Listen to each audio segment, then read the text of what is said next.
A whisper, not the cold.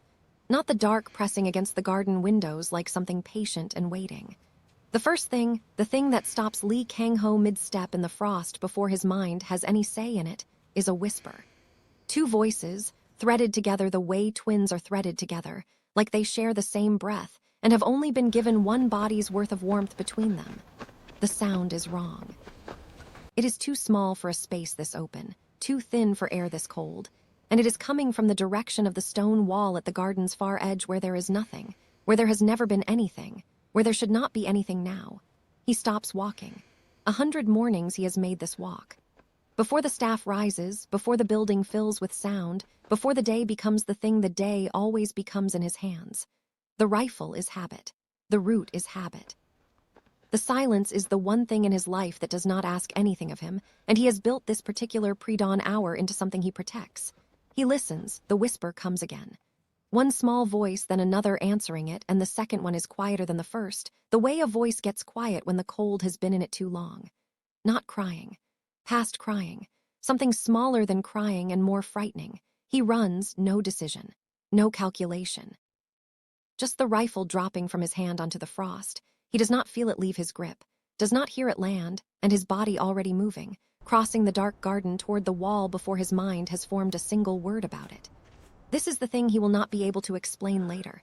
There was no space between hearing it and moving. The distance simply collapsed. He was there and then he was somewhere else, and in between the rifle hit the ground and stayed. He finds them against the wall. Elijah and Eliana, 2 years old. A boy and a girl pressed together like they have spent the night trying to become one small person, pooling whatever heat they still have. The girl's arms are around the boy. The boy's face is turned into her neck. They are shaking, not the dramatic shaking of a child who is frightened, but the sustained, mechanical trembling of bodies doing the only thing they have left, which is try. When Kang-ho drops to his knees in front of them, they look up. They do not flinch. They are past startled. They are just here, and now he is here too, and that shift, his arrival, moves across both their faces like a small change in weather. He does not think. Later he will understand that the not thinking was the only honest part, that the version of him that deliberates would have been slower, would have introduced considerations that had nothing to do with what mattered. The jacket comes off before he has made anything like a choice. He wraps them both, because they are small enough to share it, and they let him because they are out of other options and something in them has already decided this large, cold-smelling presence in the dark is safe. Children know. They know faster than any adult gives them credit for. He lifts them, one under each arm. Both of them bundled, both still trembling but less, already less, because he is moving and movement means warmth is coming. He stands. The kitchen windows are lit and yellow across the garden, that particular domestic amber that means someone is already awake, already working, and he turns toward them and walks. The rifle stays on the frost behind him. He will not go back for it. The walk takes 40 seconds. He will not remember a single one clearly. What stays, what he returns to in quiet moments for weeks afterward, without choosing to, is the weight. Not the weight of 2 children, though that is real. The weight of a small hand that reaches up from inside the jacket and closes around his collar. Elijah, he does not know the name, does not know either name yet, reaches not out of fear, not asking for anything. He reaches the way children reach toward warmth, without language, without strategy, with the animal certainty that this is better than before, and that is enough. Eliana's head drops against his shoulder. Her breathing is uneven. Her face, turned in against his neck, is very cold and very small. He walks faster. The kitchen door opens before he reaches it. Chef Park, always first in, always earliest. It is one of those household constants that nobody scheduled and nobody questions, has heard something, or felt something shift in the morning, or simply looked through the window at the right second. He is in the doorway when Kang-ho comes through with 2 bundled toddlers and no jacket and a face that Chef Park, who has worked for this man for 11 years, has never seen before. 3 seconds. Neither of them speaks. Then Chef Park moves, and the way he moves is the whole of his character. No hesitation, no questions, no performance of surprise. The burner goes up. A cabinet opens, winter blankets, staff supplies, contingencies stored for situations nobody named but somebody anticipated, because that is how Chef Park's mind works. He takes Elijah first. Kang-ho passes him over the way you pass over something you are not sure you are ready to let go of. Chef Park wraps him tight, sets him on the counter. Then Ileana, who wakes when Kang-ho's warmth disappears and makes a sound that is small and furious before she registers Chef Park's hands and stops. Broth on the stove. Small cups. Soft spoons. Nobody speaks. Kang-ho stands in the center of his kitchen in what remains of his gear. No jacket, shirt cold damp at the collar. His hands empty where they were not empty moments ago. And he watches Chef Park work. And the house makes the small sounds houses make when they are settling around something that has just changed inside them. Then a door opens in the corridor. Somewhere distant. Fast. Running. Rosie Davis has been running since the moment she pushed open the staff room door and found it empty. Not 45 seconds of running, the kind that has no time in it, where the body overrides because the mind has gone somewhere it cannot function from. She is calling their names in the voice she did not know she had. Controlled, holding, refusing to crack, because cracking means it is as bad as it already feels, and she is not ready for that yet. Mrs. Yoon's errand had taken 30 minutes. Not 10. 30. A linen inventory. Something that could have been a note, something that could have waited for morning, something that was presented as urgent and was not, and Rosie had gone because that is the arrangement. You go when called, you handle what needs handling, you protect the position that protects your children. She had left them asleep. Inner door closed, outer door locked. She is certain of this. She is almost certain. She went through the garden exit without stopping. The frost read like a page. Small prints, side by side, tracking straight toward the back wall. Then one vast pair of prints arriving. Then all 3 sets of tracks heading back together toward the main house. The small ones lifted, suspended, because the large prints carry their full weight from that point forward. Someone found them. Someone walked them back. She hits the kitchen door at speed and stops. Elijah is on the counter, both hands around a cup. Drinking with the total, tunnel vision focus of a 2-year-old who has decided this is the most important task happening anywhere in the world right now. Ileana is beside him, already on her 2nd cup, cheeks pinking back from the gray they had gone to. Both wrapped, both warm, both alive and absolutely unconcerned. Rosie's legs do something complicated. She crosses the kitchen. She gets her arms around them, imperfectly, because they will not put the cups down. And this is such a specific, maddening, perfect toddler problem that something in her chest breaks open a little on the absurdity of it. And she presses her face into Elijah's hair and breathes. She becomes aware of him when she lifts her head. Sitting on the kitchen floor, his back against the cabinet below the counter, hunting gear open at the collar, no jacket. He is not watching the children anymore. He is watching her. His expression is not the one she has braced for, not the one every person in this building has learned to read as a signal to adjust themselves. It is something she does not have a box for. Not cold, not calculating. Something that has no precedent in the face she has been careful to stay out of the way of since her first week here. They look at each other. Nothing is said. Ileana holds up her cup. Elijah presses his cheek back to Rosie's shoulder, warm, finished with the eventful portion of his evening. If you felt that, if something moved in your chest when she came through that door, hold that feeling. Because this man on this floor, this mother and her children, these 2 small people who have no idea what they just set in motion, that image is only the first one. Stay with me. Morning arrives with a quality light sometimes, as when something has shifted in a building overnight, not brighter, not darker, just carrying more than light usually carries. The mansion wakes in stages. Kitchen staff comes in to find Chef Park already at the stove and 2 small pairs of shoes near the back entrance that were not there yesterday. And the story moves through the household the way stories move through closed spaces. Faster than anyone officially told it, and heavier by the time it arrives. The boss found them, carried them in himself. The mother, the new one, the black woman with the live-in arrangement and the twins, ran through the kitchen door at a sprint and stood on the floor for 4 minutes before her legs returned. Nobody confirms this directly. Nobody needs to. Rosie moves through the morning carrying 2 things simultaneously and being crushed between them. One is relief, structural, enormous, the kind that reorganizes your body and leaves you shaky in muscles you did not know were clenched. The other is the calculation. Her position is tied to her housing to her performance, and last night her children left their designated area and required the intervention of the man who owns everything she depends on, before 5 in the morning, in a way the whole household now knows about. The cost is unclear. That there is a cost is not. Chef Park has made congee.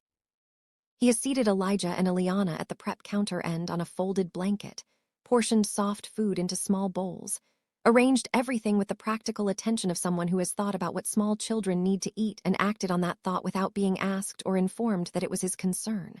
Rosie watches from the doorway. He looks up. One nod, unhurried, weighted, carrying something beneath it. She has met people like Chef Park before, in smaller numbers than the world would suggest. People who have decided privately to be useful and decent regardless of what the surrounding system rewards. You do not thank them directly. You do not make them visible in ways that could cost them. You receive what they offer and you hold it carefully. She returns the nod. Barely. He goes back to work. The study holds a different texture this morning. Ryu Taeyong has served as Kang-ho's lieutenant long enough to read rooms his employer occupies alone, to read them like weather, through signs that are not the thing itself but tell you exactly what the thing is doing. He has read this room after operations that went wrong, decisions that could not be revisited. He has not read it saying what it is saying now. He closes the door. He does not sit. He gives the silence the time it requires, which he can measure accurately. Then, do you want me to arrange permanent accommodation for them in the East Wing? This is Taeyong's particular skill, taking what he observed on the kitchen floor, a man with 2 thawing toddlers against him, a face belonging to no context previously filed, and translating it into something actionable. He gives Kang-ho the option of receiving it as logistics. A kindness.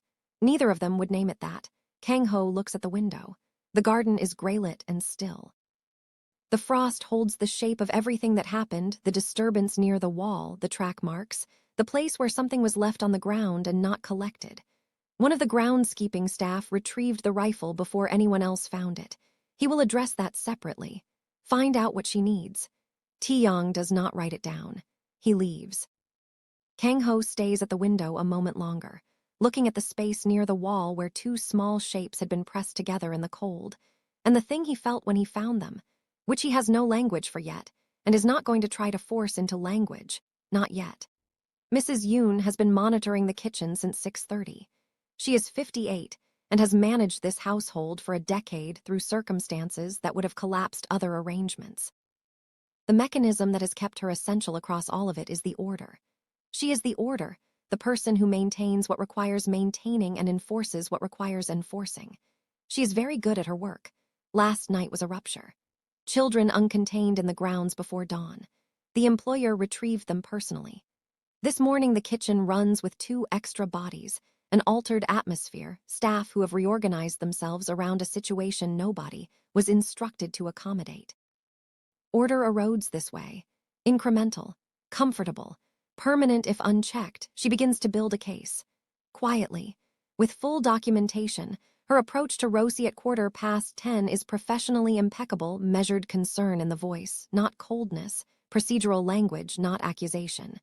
Safety considerations for under-4s in a working domestic environment. Structural incompatibility between staff quarters and childcare requirements. She delivers it without a single excess word and without any visible indication that the position was arrived at 4 hours ago rather than across any longer period of careful institutional review. Rosie listens. Face level. She says she understands the concern. She says she'll look into it. She gives nothing else. She has learned, through years and positions, and various people wearing various expressions of professional care while holding institutional leverage, that when authority comes to you with warmth in its voice, and a case already built behind its eyes, you acknowledge and withdraw. You do not supply the material. You do not perform transparency for people who are documenting your responses. You say what can cost you nothing, and then you walk to whoever in the building is actually in your corner. She goes directly to the kitchen. Short conversation. Complete one. Chef Park tells her what he knows. Mrs. Yoon has spoken to 2 other staff members. She has been through the supply logs. She pulled the incident report from the previous evening, which is legitimately hers to pull. She's building something, he says. Rosie picks Eliana up. She has been orbiting Rosie's ankles for the last 30 seconds with the focused persistence of a toddler who has issued a request and intends to see it resolved. She holds her daughter against her chest and looks at something in the middle distance that is not a physical object. Much time. Chef Park thinks about this with the honesty she has come to rely on, which means he thinks before he answers. She wants it to look measured, so not immediate, but the delay is a technique, not hesitation. Ileana has been studying Chef Park with the forensic suspicion she applies to new people. She reaches toward whatever he is cutting. He gives her a piece without changing his expression or his posture, the way you might hand something to a small sovereign. "Thank you," Rosie says. She is not thanking him for the food or only for the food. He knows this. He nods and goes back to work, 2 in the afternoon. Tae-young returns. "Position security," he says, and certainty that the housing doesn't become conditional. She's not asking for more than she already has. She wants assurance that what she has won't be used against her. Kang-ho sets down the document he has been looking at without reading. "How did you determine that, Chef Park?" A pause that is not quite a beat. Chef Park has more accurate information about this household than anyone except Mrs. Yoon. A moment, and considerably fewer reasons to edit it. Kang-ho is quiet. He is thinking about a hand on a collar in the dark. He is thinking about a head against his shoulder and the specific, unfamiliar weight of it. He is thinking about a child holding up a cup of broth like it was an offering, like she was sharing the best thing she had found, which at that moment it was. "East Wing, all 3, tonight." He says it without looking up. "Tell Mrs. Yoon it's a temporary arrangement pending review. Tell Chef Park it's permanent. Don't let either of them know the other has a different version." Tae-young holds the look for exactly long enough. "Understood." Tae-young. He is nearly through the door. "Tonight, not in the morning." Mrs. Yoon does not request an informal conversation. She files a written meeting request, routed through Kang-ho's office, time-stamped, appropriate in every formal particular. She has spent a decade learning that this man responds to precision the way other people respond to warmth, and she has calibrated her approach accordingly, and successfully for 10 years, Thursday. 2 days out.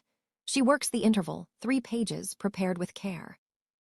Safety protocols for children under 4 in active domestic environments. The code citations are real, pulled from legitimate sources. Resource expenditure. Kitchen supplies accessed outside standard service schedules. Winter blanket inventory adjusted. 1 additional heating log entry. Schedule impact. 3 morning delays in the kitchen operational timeline.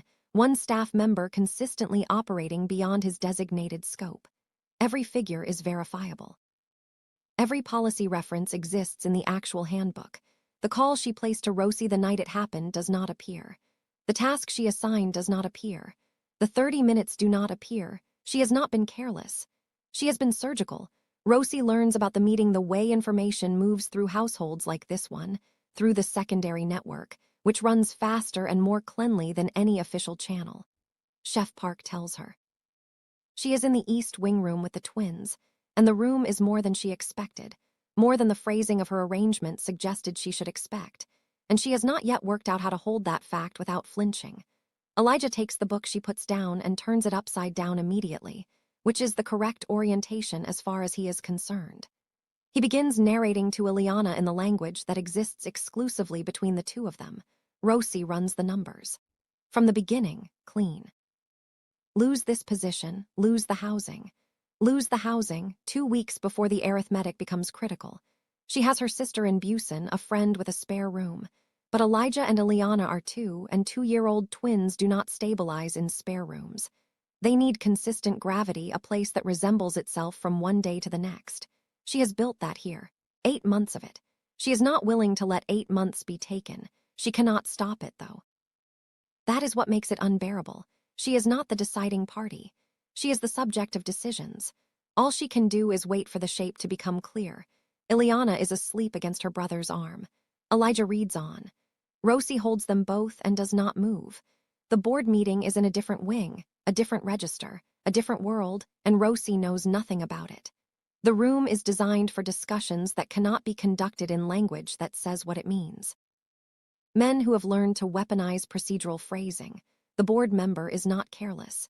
He has identified the pressure point, the backyard, the pre-dawn intervention, the employer personally involved in a domestic situation outside his purview, and he applies it inside a discussion about decisional clarity. He uses the word distraction twice, deliberately spaced. The room goes very quiet. Everyone in it is watching Kang-ho. He lets the quiet sit. He does not look at the board member. He looks at the table's surface the way he sometimes looks at things when he is not looking at them, when he is doing something internal that the external face does not report on. Then he raises his eyes. 2 children were alone in the cold. Flat, unhurried. I found them. I brought them inside. One beat of silence he owns entirely. If you have a question about my judgment, you're addressing the wrong event. Next item. The board member does not speak for the rest of the meeting. No one else tests the boundary. The room does the collective, silent recalibration it always does when a group of people understands simultaneously that a line has been drawn in a specific location, and the person who drew it will not be discussing its placement. The meeting ends on time.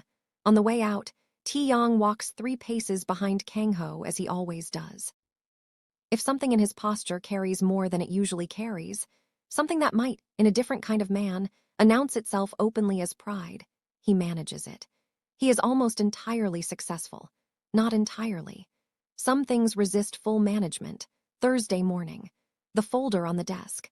Mrs. Yoon walks through it section by section with the precision of someone who has rehearsed the delivery, and Kang-ho listens without indicating anything at all. His face during formal presentations is its own system, receptive, neutral, returning 0 information. She finishes, she waits. When did the children exit the building? She provides the window. She has to, it is in the log, she gives it fully and accurately. Who called their mother away? Pause happens before she decides to allow it. Half a second of silence where a response should be immediate, and in that half second the architecture of her case, the careful, complete, meticulously documented case, produces a sound like something load-bearing giving way. Yoon. Her name, not a question, she answers it. Yes. He opens the folder, he does not look at her. The task you assigned her, is it documented here? It is not. They both know it is not. She built 3 pages around the cost of what happened and excised the cause, which traces directly to her, and he read the entire document in 11 minutes and found the absence the way you find a missing wall in a floor plan, not by what is there, but by the space that should not be empty.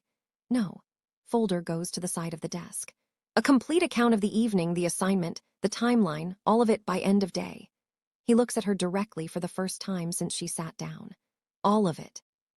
Her face does not change, but inside whatever her face is protecting, something performs the recalculation that an experienced person performs when a relied-upon variable turns out to have been wrong, and they must now determine the full extent of the error.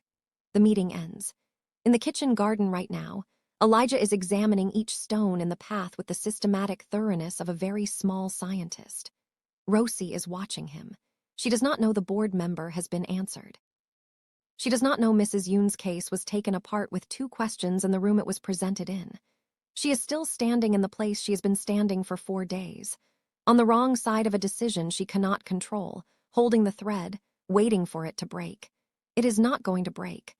But the not knowing has its own texture, and she is still inside it. Tae-yong arrives at the east wing at 7 in the evening. Rosie reads him at the door, the stillness of someone who communicates through how he occupies space rather than through what he says. She has not spoken to him directly before, that he is here personally. Rather than a note through the household channels is already information. He delivers it without softening it or expanding it beyond the necessary. Her position is confirmed, permanent. The East Wing accommodation is not temporary, that framing is being revised. Housing is not contingent on any review process, current or future. A formal letter will arrive by morning. She stands still through all of it. She has built this composure deliberately, the way you build anything that needs to hold weight through sustained, specific effort. The face that looks like calm is the very concentrated management of a person who cannot afford to come apart in professional contexts. She listens. Her face does not move. Then he says the last part. He asks that you know tonight, not in the morning. Her hand finds the door frame. One grip, brief, released before it becomes visible. Thank you. He nods. He leaves. She closes the door. She stands in the middle of the room with her children asleep in the next space, the formal letter still incoming, and the word tonight sitting somewhere between her sternum and her throat. Not the confirmation. Not the housing security. The tonight, the specific, logistically unnecessary specification of a timeline that served no operational purpose, that existed only because he told Tae-yong, make sure she knows tonight. That addition. That deliberate, unrequired human one. The information could have waited until morning. He decided it should not. She does not cry. She does something that happens in the same place crying happens, with the same quality of pressure releasing, but it belongs only to her and to this room and to the children sleeping on the other side of the wall, in the home she apparently actually has. She stays there for a while. Then she checks on them, both flat out, the total abandon of small people who have run out of day, and she goes to the window and she watches the dark garden until it is late. Mrs. Yoon remains in her post. This is information in itself. No removal. No formal consequence. No scene. She submits her evening account as requested, and the next morning she is in the corridor at the hour she is always in the corridor, conducting herself with the same competence she has always brought. But the household has recalibrated. Silently, the way calibration happens in systems run by perceptive people, and the new configuration is legible to anyone who knows how to read a room. Someone made a move. The move did not succeed. The territory has shifted to reflect that. Chef Park passes her in the kitchen corridor. Nothing is said. Nothing needs to be. The kitchen operates now with a standing assumption. The twins eat here every morning, and this is not subject to challenge or documentation. The arrangement exists the way arrangements exist when the person who could contest them has quietly decided not to. Mrs. Yoon adjusts. She is many things. Impractical is not one of them. It accumulates over 3 days. Not a single event, an accumulation of small, unremarkable, permanent ones. Elijah decides Kang-ho is his. This is not a nuanced decision. He is too. His assessments are binary and confident, based on data adults would not classify as data.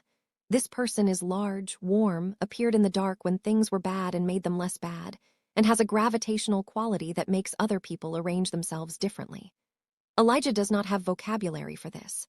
He has arms, and the arms have their own language.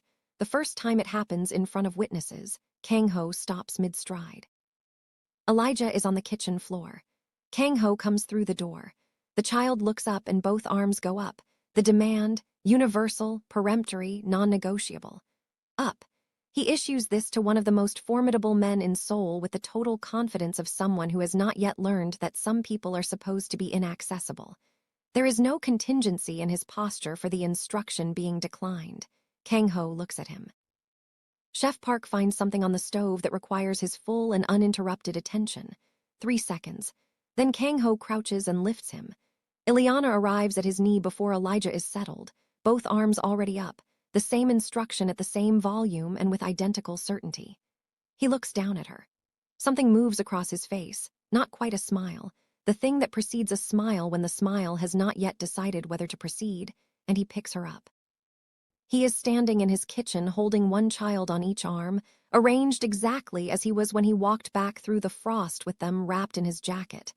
Rosie appears in the doorway. They look at each other across the heads of her children.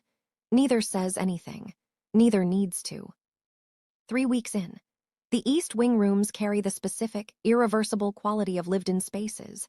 Shoes by the door, books in reorganized stacks, something Ileana constructed from kitchen supplies that occupies the table by the window because she has declared it permanent and Rosie has stopped having a position on this. Some mornings, before the twins wake, Rosie walks through the rooms and tries to account for what she is standing in the middle of. The position exists. The housing is not conditional. The kitchen is a place she belongs in. Chef Park has made sure of that. And the general arrangement is more stable than anything she has had since the twins arrived, and made her single and responsible for 2 separate but simultaneous small people simultaneously. She does not know what to call it. She knows what it is not. Not charity. Charity has a specific texture she has learned to identify from exposure, and this does not have that texture. Not simple, it is not that either, not without complication, not without questions she does not yet have a framework for. She's going to need to develop a framework eventually. For now, she has the rooms and the light and the window that looks out onto the kitchen garden, where she can see, on the mornings he comes through early, the specific quality of focus Lee Kang-ho turns on things he has decided are worth his attention. She watches through the glass. She does not go out yet, soon. 3 weeks. The mansion has reorganized around 2 small people. Not through any single visible change, through accumulation. Small adjustments that each seem minor and together constitute a new reality. The arrangement is now the room. Shoes by the kitchen garden door, 2 pairs. A folded blanket at the prep counter end that Chef Park has stopped returning to storage because it is needed within the hour every morning without exception. A picture book in the corridor that Elijah relocated yesterday and will still be there next week, because that is where he has determined it belongs, and the household has accepted this determination. Breakfast is the twins' domain. Not officially, not through any declaration. But the kitchen at the early hour now belongs to them in the way that spaces belong to people who occupy them consistently, and the morning staff has accommodated this the way staff accommodates things that clearly have institutional backing, completely, and without making it a discussion. Ileana will not eat unless Chef Park is present. This is not negotiable. Nobody negotiates it. Elijah eats everything anywhere with enthusiasm. He is the simpler variable in every equation he appears in. Rosie moves through the building differently now. Not relaxed, not quite. The body takes longer to update than the situation does. But the low-level permanent bracing is gone. The background calculation, the one she has been running in every room she has entered since the morning she found the staff room empty, has stopped. She notices its absence the way you notice a noise has stopped, by the quality of the silence left behind. She does not entirely trust it yet. She is starting to think that might be fine. She finds him in the kitchen garden on a morning in the 3rd week that she was not planning to go outside. Elijah decided. He decided with the completeness that marks all his decisions. Rosie put their coats on, steered them through the garden door, and there he was on the path, early, the particular stillness of someone who comes to this space to exist in it without being required to be anything specific. He looks up when the door opens. Something reorganizes in his face, fast, slight, the adjustment of a person who was in one register and has moved into another. Not performance. The involuntary kind. Elijah heads for the stones immediately. His daily audit begins. Ileana assesses the situation for 3 seconds and then follows her brother, because his location is always her location, because that is the law. Rosie stays near the door. They have not been alone together, not like this, open air, no kitchen counter between them, no formal structure to organize the space, since the night it happened. Since the look across her children's heads that communicated something neither of them planned and neither has needed to revisit. He told me tonight, she says, not explaining which night, not specifying the message, just the word tonight and the fact that she has been carrying it and wants him to know she has been carrying it. He looks at her.